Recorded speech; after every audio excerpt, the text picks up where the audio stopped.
Makanan yang disediakan untuk atlet dan kontingen Pekan Olahraga Nasional menuai sorotan. Selain penyaluran tidak tepat waktu, menu yang disediakan juga dinilai ada yang kurang layak bahkan kurang gizi.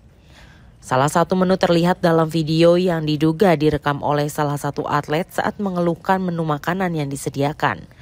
Dalam satu kotak makanan yang dia terima terdapat nasi, satu potong ikan, teri kacang, tempe, dan buncis. Menu tersebut disebut tidak sebanding dengan harga satuan paket makanan. Koordinator Masyarakat Transparansi Aceh Alfian mengatakan harga satuan makanan untuk atlet 50.900 per porsi dengan total harga 30,8 miliar. Dengan adanya ramai-ramai di sosial media ataupun di pemberitaan nasional terkait dengan penyelenggaraan PON, memang ini saya mungkin jelasin agak kompleks ya. PON itu Bapak Ibu seperti ketahui sebenarnya merupakan tanggung jawab sepenuhnya KONI dan juga daerah tuan rumah, di mana daerah tuan rumah menjabat sebagai Ketum PB PON, yaitu Pengurus Besar Pekan Olahraga Nasional. Akan tetapi, karena ini adalah TUSI olahraga, bagaimanapun saya selaku Menteri Olahraga yang bertanggung jawab dan membina olahraga di seluruh Indonesia, pastinya kita terdepan menjadi penanggung jawab. Jadi saat ini saya tidak mau menyalahkan itu daerah atau pusat, akan tetapi memang sehari sebelum pembukaan, saya mengevaluasi dan melihat memang sudah terlihat ini ada masalah khususnya di masalah konsumsi. Karena dari sebelum sehari opening ceremony, pertandingan itu sudah dilakukan beberapa hari sebelumnya dan itu memang sudah menjadi catatan. Saat kami ke sana, memang saya cek langsung makanannya sangat tidak layak dan tidak sesuai. Dan di situ kami cek bahwa itu merupakan tanggung jawab daerah. Nah, tapi waktu itu Aceh langsung menanggapinya dengan cepat. Pada malam itu juga dari gubernur dan juga KONI dan juga PB PON dan panitia langsung mengadakan rapat evaluasi dan alhamdulillah baik yang ada minor-minor di lokal itu langsung dirubah pelayanannya. Nah, dari sini ini saya menyampaikan ke publik waktu itu biar tidak ramai karena lumayan masyarakat jadi resah akan berita ini. Saya sampaikan jika memang ada laporan atau ada keluhan baik itu dari masyarakat, pendukung, atlet dan official, silahkan nggak apa-apa laporkan langsung bisa ke saya ataupun melalui media massa dimanapun. Kami akan tindak lanjuti. Dan memang saya langsung umumkan bahwa di PON ini dari awal ini sudah saya mohon ke Bapak Presiden dan alhamdulillah beliau langsung mengeluarkan Kepres juga yang namanya Satgas Penataan dan Pendampingan Tata Kelola yang dipimpin oleh Wakil Jaksa Agung beserta di anggotanya ada Kabar Eskrim Pak Kabar Eskrim dari Mabes Polri, ada dari Deputi BPKP dan seluruh penegakan hukumnya. Jadi semua keluhan dan juga semua yang dirasa kurang cocok ini pasti akan kita tindak tegas dan akan tindak lanjuti sesuai norma hukum yang ada. Dan hari ini semua yang masuk ke kami pasti kita fast respon. Contoh kemarin memang yang ramai juga adalah venue voli di Sumatera Utara, yang dimana sebenarnya TUSI itu adalah tanggung jawab daerah. Venue olahraganya sebenarnya sudah siap dipakai dan sudah bisa dipakai. Memang sarana pendukungnya yang mungkin agak keteteran dan jalannya waktu itu mungkin setelah hujan jadi berlumpur.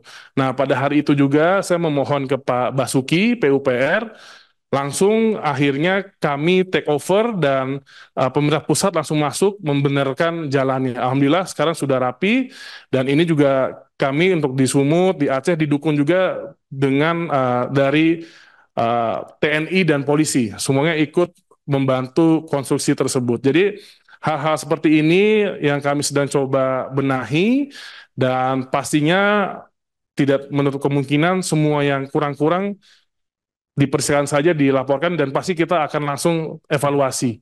Jadi ini mungkin ke depan Bapak Ibu terkait PON ini saya rasa ini harus ada evaluasi tata kelolanya yang lebih komprehensif. Karena dalam undang-undang olahraga memang PON itu statementnya jelas itu tanggung jawab di KONI dan daerah. Jadi memang peran pemerintah pusat ini terkadang ada batasan-batasan yang tidak bisa kita secara real time atau day to day yang kita bisa intervensi. Karena akan menjadi suatu polemik lokal yang berbeda lagi. Jadi ya ini mungkin mumpung eh, rapat terakhir saya sebagai Menteri Pemuda dan Olahraga periode 2024, semoga kan Menteri selanjutnya ini bisa lebih enak memimpinnya. Saya rasa ini harus saya nyatakan kenyataan yang pahit. Saya memohon ke depan ini dibantu mungkin merubah sedikit undang-undang olahraganya terkait dengan tata kelola PON ini.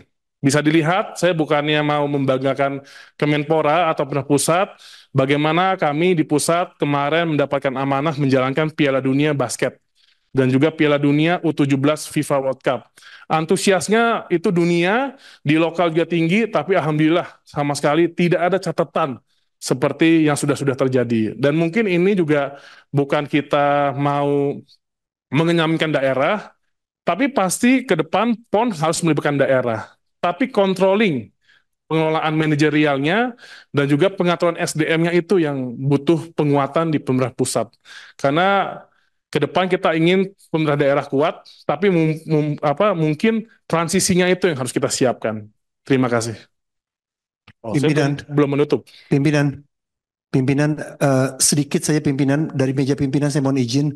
Pimpinan saya perlu kepastian terutama untuk kontingen dari dapil kita semuanya kalau saya bicara dengan Jakarta. Apakah sudah ada kepastian dari Mas Menteri sebagai CEO olahraga, apakah kualitas makannya masih sama seperti yang kita lihat di video, yang minimalis itu dan tidak layak atau sudah berubah? Itu aja pimpinan, karena masih ada 8 hari lagi ponnya. Jadi kita mau tahu per hari ini apakah kualitas makannya para atlet kita sudah baik. Saya rasa pimpinan juga perlu tahu karena pasti banyak kontingen dari Jawa Tengah dan Jawa Barat. Terima kasih. Ya, saat ini saya bisa pastikan setelah ini hari apa, Pak? Kamis. Di Aceh hari apa ya? Senin. Pembukaan hari Senin. Nah, pembukaan hari Senin itu Minggu malam kita langsung evaluasi dan saya bisa pastikan setelah Senin itu sudah berubah semua yang di Aceh. Kalau yang di Sumut, saya belum mendapatkan laporan adanya konsumsi yang dikit. Memang kalau untuk terkait konsumsi, rata-rata itu kejadian di Aceh. Mungkin memang bisa kita lihat realitanya, penyediaan warung makan atau dapur di Aceh itu jauh lebih sedikit daripada di Sumut. Dan di Aceh itu, Bapak Ibu, jam kerjanya itu juga berbeda dengan jam kerja masyarakat atau daerah lainnya. Beliau di Aceh itu kalau tidak salah setiap azan itu harus berhenti, khususnya azan maghrib.